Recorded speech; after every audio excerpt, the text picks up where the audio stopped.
There's so much data available on every user, every consumer, and it's not as a anonymous value. It's more of an opportunity for individuals and marketers to be able to promote services or products that are aligned with the interest level of that particular prospect. You're listening to The Higher Ed Marketer, a podcast geared towards marketing professionals in higher education. This show will tackle all sorts of questions related to student recruitment, donor relations, marketing trends, new technologies, and so much more. If you're looking for conversations centered around where the industry is going, this podcast is for you. Let's get into the show. Welcome to the Higher Ed Marketer Podcast. My name is Troy Singer, and I'm here with my co-host Bart Kaler, where each and every week we interview higher ed marketing professionals or service providers for the betterment of higher ed marketers. Today we're going to talk to Roosevelt Smith from eWebData on how higher ed marketers can best utilize big data. I know that this is something that you've been talking about for the last few months, and you really wanted to get the message out there for marketers to better utilize the data that is available to them. Yeah, Troy, I think this is a really good conversation. I think Roosevelt has been doing this for several years, and big data has been around all along.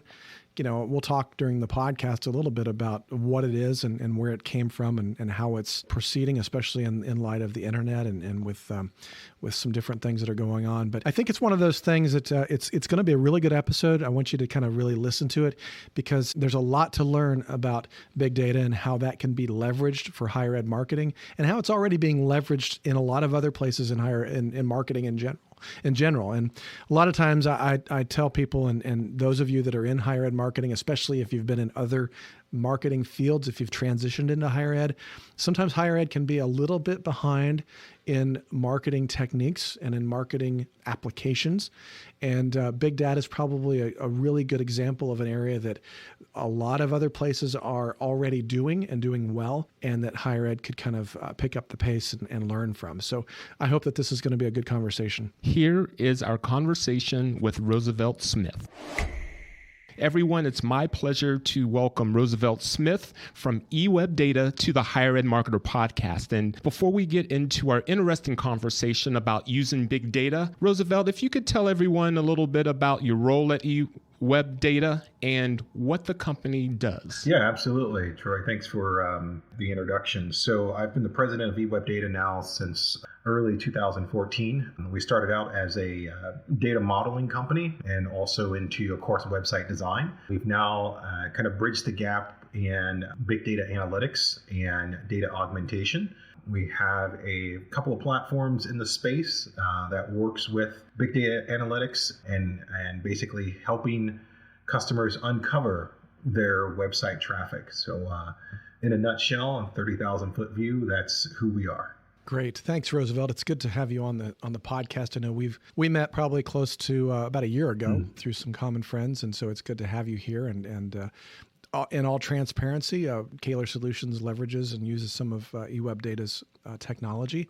But I found it fascinating that I wanted to at least have the conversation about what big data is and how it can be used in marketing, how it is being used in marketing. And so we've been talking about big data and throwing around the name here in the last couple of minutes, and people are probably like, okay, tell me what it is. So can you just give us kind of an idea of what big data is and how it's a part of our lives?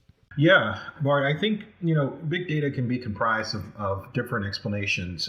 To me, what big data means is an aggregation of a lot of data, a lot of information that is utilized every day through marketing channels for everything from real estate to e-commerce to automotive dealerships, you name it. Big data is used, every day. So that to me is kind of what the big data explanation is, and I guess how that correlates to eWebData is we utilize that information to make the best marketing decisions in real time through several of our platforms. That's great. I was introduced to big data probably in 1994, probably about the same time that I did my first website. I was a young buck of a designer a couple years out of college, and I was working for a design firm in Dayton, Ohio, and one of our clients was NCR. And I remember they had this huge server system that they would sell to retailers, and their biggest client at the time was Walmart. And I remember having to do a brochure that it was explaining how whether the customer paid via credit card or check, or in various ways, that they could take that connection to that check or that credit card number, and they could aggregate all the customer's behavior at the stores to be able to put together a profile of what the customer purchased. I mean, they could store this for years and start to develop a bit of a profile to say this particular customer or this particular family has a tendency to buy these brands, has a tendency to do these types of things, to purchase on these days. And they could start using that data in a lot of different ways, whether it would be how to put the store together, how they could do traffic in the store, all the way to marketing. And so I was really fascinated, even at that time, this is 30, 35 years ago, how these progressive companies were using all this data that we were every day just using. I mean, this was before the internet too. And so I have to believe now that even this idea of big data, I mean, we leave such a trail in our wake of just information about us, whether we're going to a website and always asking about cookies, or whether we're clicking on a link, or using our mobile phone, using from home. The idea of big data, I guess, Roosevelt, is the idea that we're just instead of being in the 90s and being able to track a credit card number and a check to apply that to the fact that you just bought, apples at Walmart, now really can track so much other parts of our life, especially when it comes to the internet. I totally agree with you, Bart. That is a very good understanding of it. And from where we are today in modern day technology, with the capability of being able to look in sight of understanding who your consumer is and how they are progressively adapting to your ecosystem, or basically kind of working within your ecosystem, that it has just become fascinating and just in itself. And there's so much data available on every user, every consumer, and it's not as a anonymous value. It's more of an opportunity for individuals and marketers to be able to promote services or products that are aligned with the interest level of that particular prospect. Yeah, I was recently, we recently moved, my family, and we do all of our, we cut the cord on cable a few years ago, and so we use all of our streaming devices. And it was interesting to me when we moved that we would be watching like the Hallmark Channel or some other channel on Sling or on Hulu or something. And obviously you have the streaming ads that still come across, and you can't fast forward through some of those, so you have to watch those. But I was fascinated with the fact that the ads that were getting served up were things about gutters and a lot of home stuff. There were some things about retired physicians and different things like that. A couple other things about, having parents of teenagers and things like that.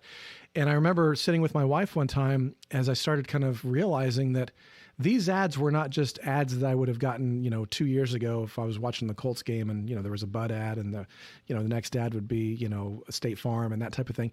These ads were a lot more specialized to what was going on in my life at that time. Mm-hmm. I had an older house. I was going to have to replace some gutters. I had an older house. I had to do some roofing. And I realized, and I was talking to my wife's a retired physician, and I was talking to her and I said, I think all these ads are based on who we are. They know who we are, and they're serving these ads up based on that. So I did a little research and came across, the concept of over-the-top advertising, OTT advertising, which all the streaming channels leverage, and it's leveraging this big data that we talked about, that they know that, my house, the people in that house have these habits. They've done these things. They have children that are high school students. And so they were serving up ads that was customized to the Kaler family and not just thrown out there for anybody. Mm-hmm. Is that what you're seeing too? Absolutely. The power behind retargeted ads today is far better than what it was even 2, 3, 4 years ago. The enhancement value of technology has come so far in advance.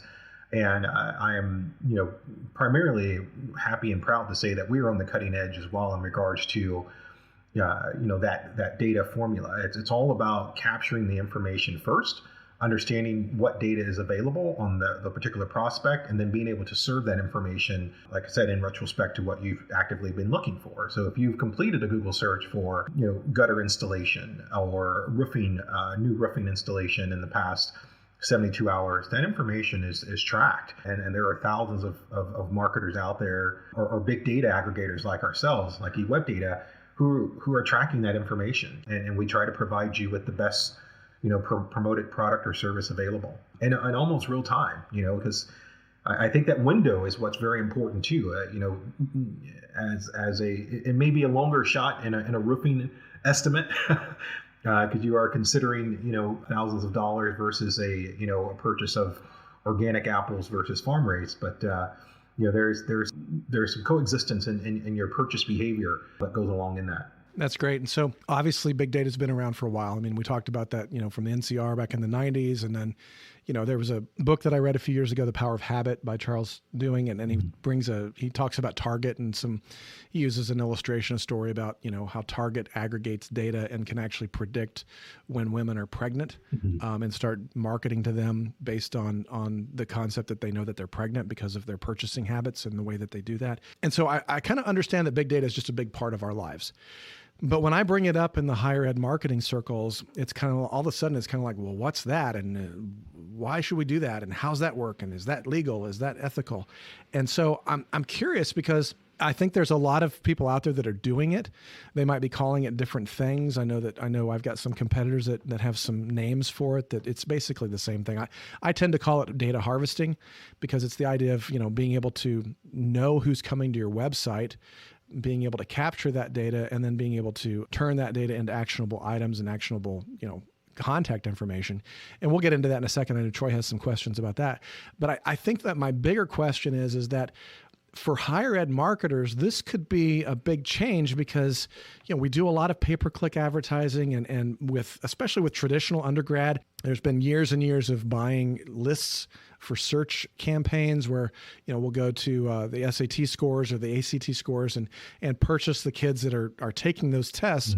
We'll buy their names and then we'll, market to them based on the demographics of, they're in this state, they have this GPA. And so we've been doing that for years as higher ed marketers. But now with test optional, with the pandemic, less kids are taking the test, less schools are requiring the tests. And so all of a sudden, where the well that we're going to is going smaller. And then not even to think about the fact that the largest part of higher ed marketing is in adult and graduate studies. I mean, there's a lot more students in the graduate space and in the online space than there are in the traditional undergrad. But, they're not taking tests. We can't buy lists necessarily. And so we've got to come up with other ways to generate leads. And so I'm guessing that this big data idea is a way that we can do that. That is absolutely correct, Bart. Being able to segmentize your search based upon behavior and breaking down the formula is what I call the winning solution. I think in the higher ed space, it's a commonly known opportunity for that. So yeah, I totally agree with you in segment in that process.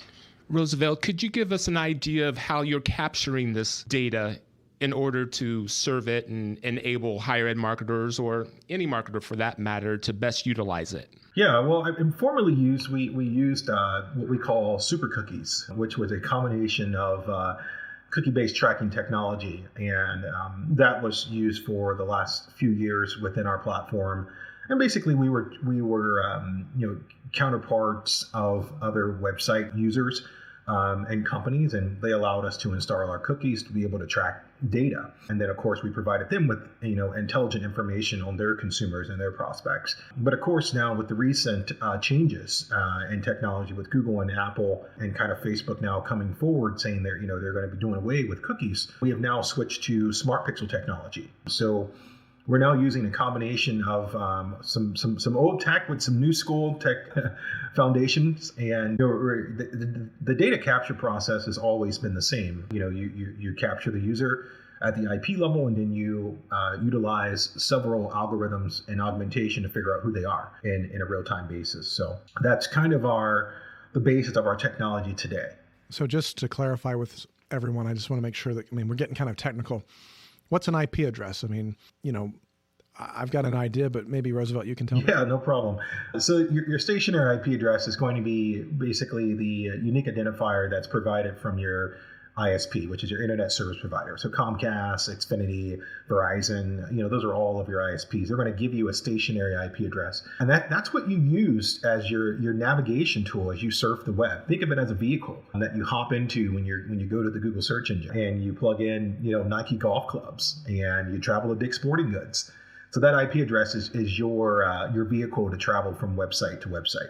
So it's kind of like having your license plate. I can see your license plate, I can track your license plate, and I know where your license plate's been. And so that's a little bit more of what that IP address is. Great example. Yes, Bart, you got it. Okay, great. So once you kind of capture that license plate, I mean, you're basically running it against the database as if you're the state trooper, I drive by at 95 miles an hour and he sees my license plate, he's going to then take that license plate, go to a database and be able to download information about me. Is that basically the same thing? Absolutely, yeah. So instead of writing you a citation for over speeding, we're just going to serve you an ad directly into your ad feed for those golf clubs that you search for, and kind of a reverse method. And to think of the speed limit on that highway is the flag that is used by the client that may be ours. It says, hey, we want to know everyone in the last 72 hours in the central Indianapolis that have searched a set of Nike golf clubs on the Dick's Sporting Goods website.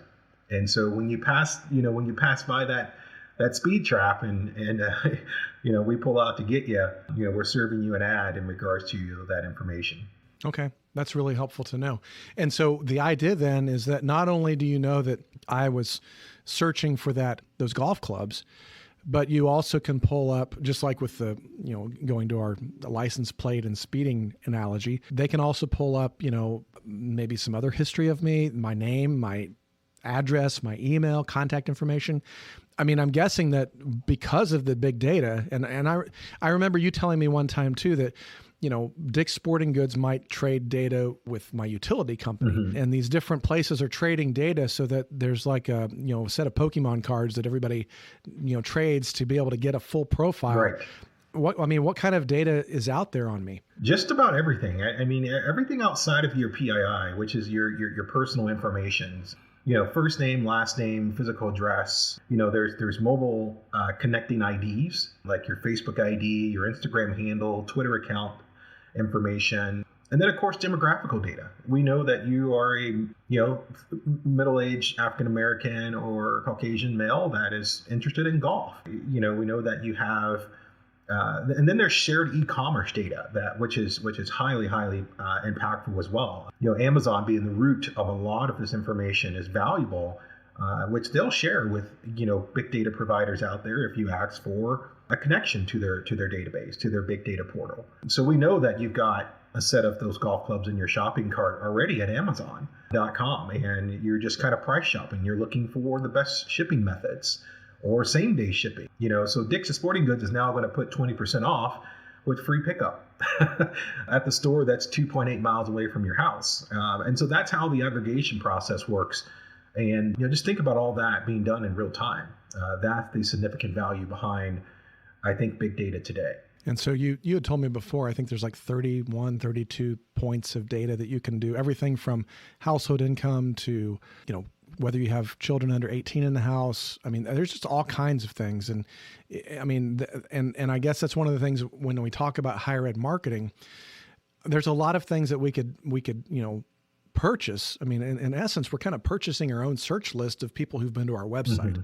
who we already know show some sense of leaning toward what we have to sell them, what we have to offer them as a service, in this case, higher education. So being able to actually know that, okay, they've already arrived at our website. So, maybe a pay-per-click campaign or SEO or something else drove them there.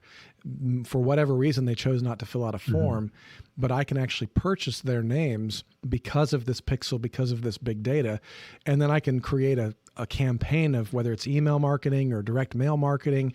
I can start to create a campaign that that probably needs to be sensitively created. I mean, I don't want to say, hey, we noticed you were on the website and you were looking at this program and you forgot to fill out your name and address, so we took it upon ourselves to find. We're not doing that, but we're going to do it in such a way that's just like a purchase name, as if it were a purchase name for an undergrad. And we're going to go and we're going to do a brand awareness campaign and start to help them understand, so that, not only the retargeting ads that they see because they went to the website and they're starting to see the retargeting ads, but hey, they just got a postcard about this and oh, they just got an email about it. Wow, it's everybody. And this school's everywhere. Wow, I need to check more about this. And so I'm guessing that's a little bit of the way that some of that data can be used. Absolutely, Bart. You hit the nail on the head there. And I want to address one, I think, critical point with just the educational process with big data, is that there's still regulations around it. It's not the complete wild, wild west with even big data providers or aggregators like myself and my team. There are limits within what information we can capture and what information we are able to give out to prospects or clients to use for marketing purposes. The first step is clearly consent. You have to gather and capture consent from the user first before you start the augmentation process. And then there's a second layer of what I like to call the federal hygiene, which the government stepped in a couple years back when Facebook and Cambridge Analytica, had their whole deal. Well, the government said, okay, well, now everyone's going to play in the same sandbox, whether you're Google or whether you're eWeb data. And so they created this hyper database, which basically means that now all the information we capture on that user, we have to send through the national and state level DNC, which is the do not call, the D&E list, which is do not email, and do not mail lists as well, just to make sure that any of those users or prospects that are on those protected lists, we're not able to capture or relay that data. So there is a level of protection and privacy that we uphold, as a very high standard within our ecosystem.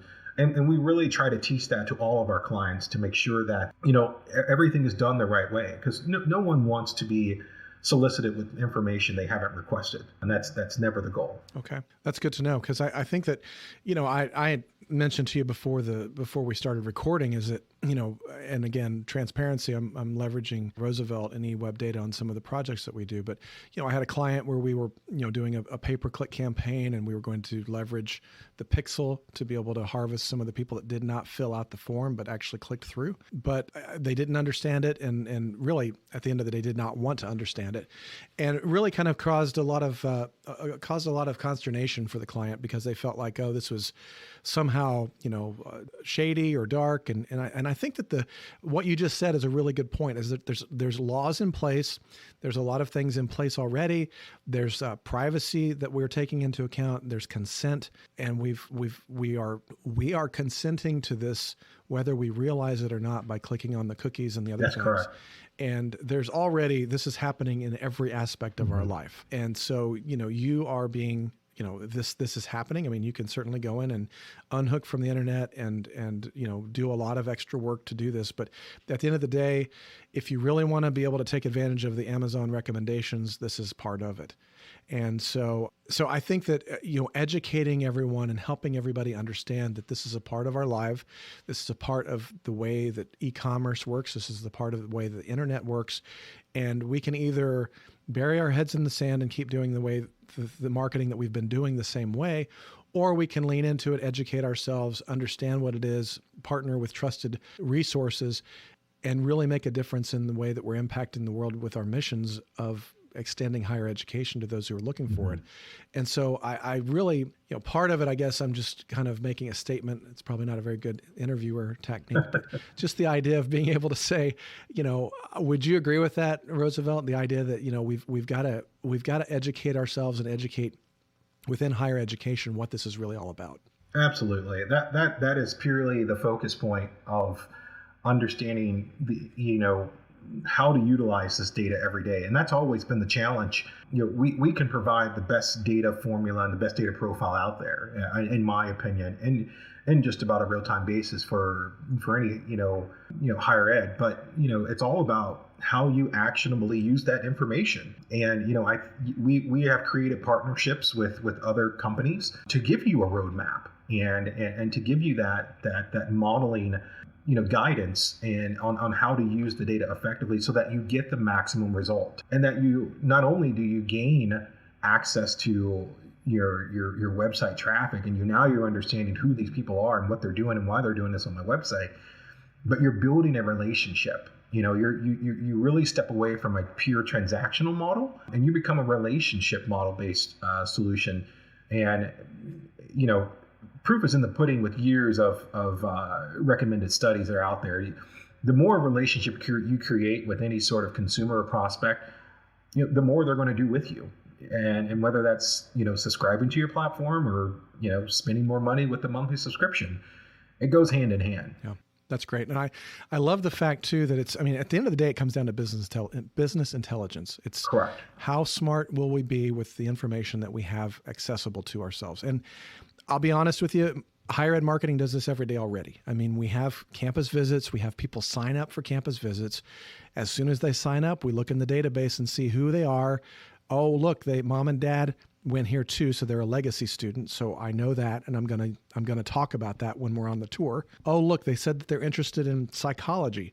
Well, I'm gonna take them by the psychology department. I'm gonna introduce them to Dr. Jones because he's a great dynamic speaker.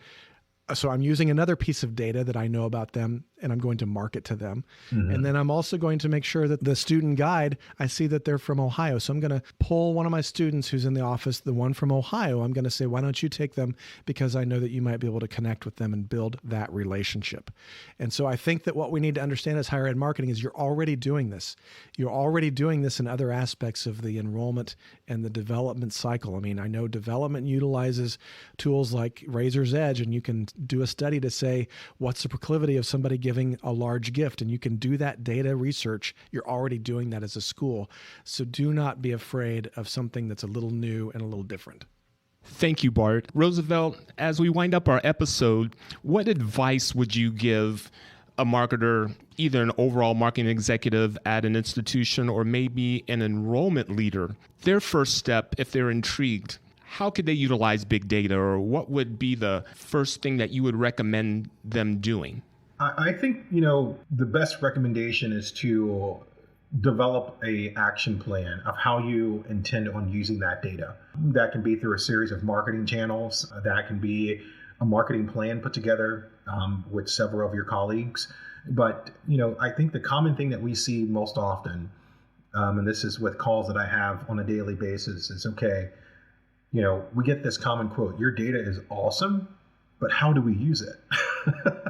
And so I think it's truly the missing piece to this puzzle is, okay, how do we plan to utilize this information? And there are organizations that are out there that can help you plan to use big data every day and for it to be highly effective. And, I think that is truly the best advice that I could give to any marketing executive or anyone anyone within a role of marketing in the higher ed space, is to put together a really effective plan before you buy a bunch of data. Thank you, Roosevelt. And I will also add that Bart's organization, Roosevelt's organization, or Think Patented, who I work for, all offer something similar. And we all would love to help anyone take that first step or develop that action plan.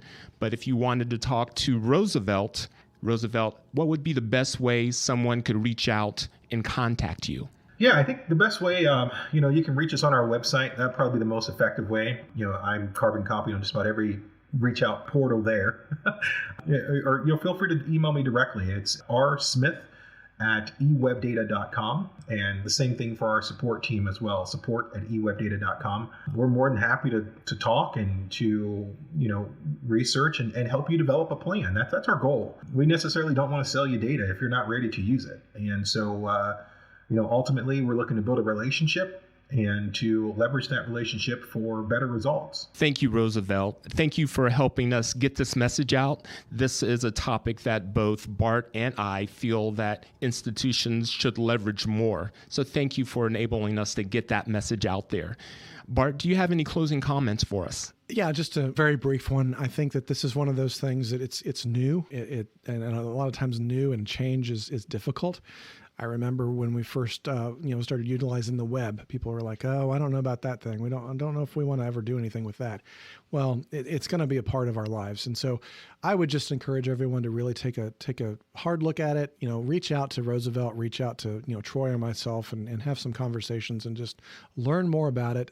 You can certainly do some research online and educate yourself. But I think it's one of those things, it's going to be a marketing tool that is going to continue to grow. And it's something that whether you use it right now, you at least need to be aware of it. Thank you, Bart. That brings us to the end of another episode of the Higher Ed Marketer Podcast, which is sponsored by Kaler Solutions, an education marketing and branding agency, and by Think Patented, a marketing execution company specializing in printing, mailing, and other services for higher ed institutions. On behalf of my co-host Bart Kaler, my name is Troy Singer. Thank you for joining us. You've been listening to The Higher Ed Marketer.